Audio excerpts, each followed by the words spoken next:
Olá, professoras, professores e demais profissionais da rede estadual de ensino. A Resolução 049 do Conselho Estadual de Educação prorrogou até dia 31 de dezembro de 2020 o regime especial de atividades educacionais na rede pública estadual de ensino. Essa resolução ela é uma atualização da Resolução 09, que havia criado efetivamente o regime especial, que é uma forma de ensino remoto, de ensino à distância, né, para o ano letivo de 2020. Essa pandemia, nós já verificamos, em 6 meses de pandemia no país, verificamos que ela alterou significativamente as relações de trabalho, afetou as relações entre os profissionais de magistério, especificamente, e o estado de Santa Catarina.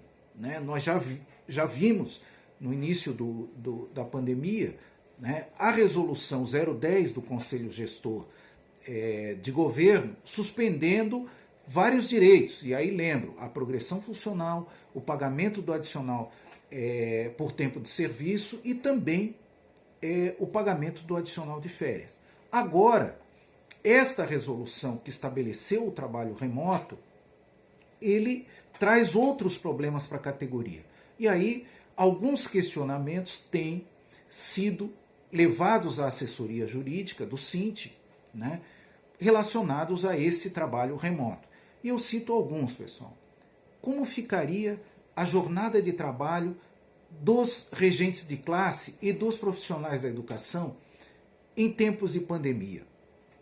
É possível os gestores das escolas fornecerem aos alunos e aos pais o número do WhatsApp e também o número de telefone para que esses alunos façam consultas com os professores? É possível também os alunos fazerem consultas via redes sociais para solucionar problemas relacionados às atividades que são repassadas pelos professores?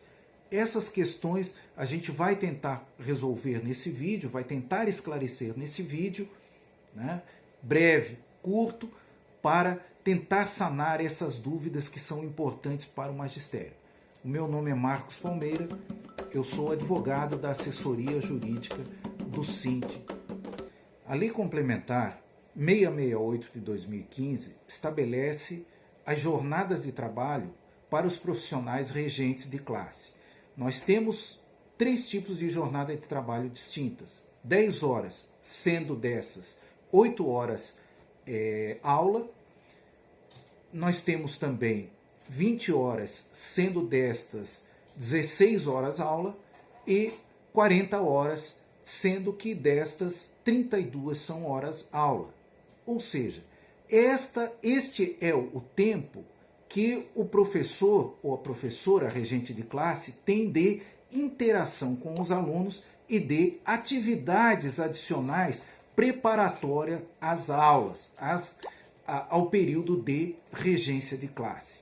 É bom lembrar, pessoal, as resoluções do Conselho Estadual de Educação não revogaram estas disposições que estão contidas lá no artigo 18 da Lei Complementar 668.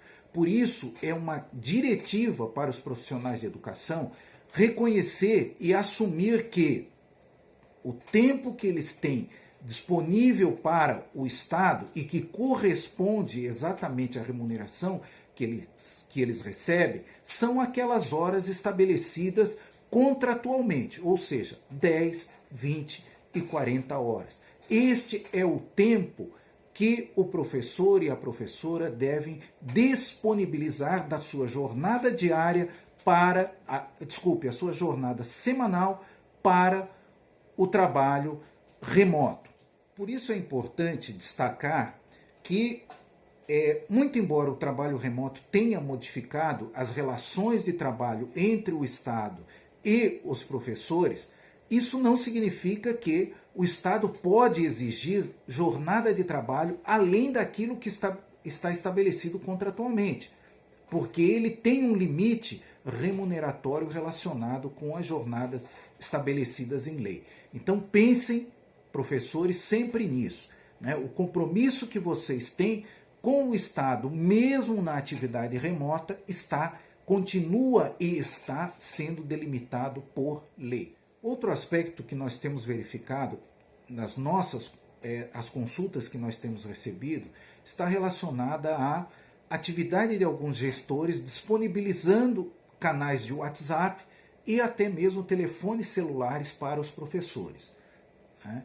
E isto tem levado a um uso indiscriminado desses tipos de comunicação, né, para solucionar consultas e resolver toda espécie de problemas. Nós gostaríamos aqui de deixar claro para os profissionais de magistério que esses canais, eles são privados, eles pertencem ao professor, à professora e ao profissional do magistério. E eles só podem ser disponibilizados para terceiros mediante autorização expressa destes profissionais. Então, se você não autorizou a disponibilização do seu WhatsApp, do seu telefone celular para uso de alunos, tá? Você não tem a obrigação de utilizá-lo como meio, como ferramenta de trabalho, certo? Você tem que usar como ferramenta de trabalho aquelas que são disponibilizadas pelo Estado para a realização das suas atividades regulares inerentes ao cargo a que você foi investido. Também é importante destacar o seguinte: as redes sociais, elas assumem um caráter privado para os profissionais de magistério, para qualquer pessoa, né? Por isso, elas não são mecanismos, né? Aí cito Facebook, cito Instagram e outros meios, outras redes sociais que as pessoas usam, elas não são meio hábeis para solucionar dúvidas de alunos, para interagir com pais e exercer por meio delas alguma atividade profissional, né? Essas redes, elas são privadas e elas são de livre uso dessas pessoas. Por isso, não podem ser utilizadas com efeitos profissionais, salvo se o professor autorizar ou a professora autorizar que possa ser feito desta forma, tá? Mas para preservar, principalmente, o tempo que o professor e a professora ficam à disposição do Estado na realização das suas atividades, recomenda-se que essas redes sociais não sejam disponibilizadas para a solução de problemas relacionados a atividades de ensino. Por isso, a importância de sempre se preservar a privacidade desses profissionais, né?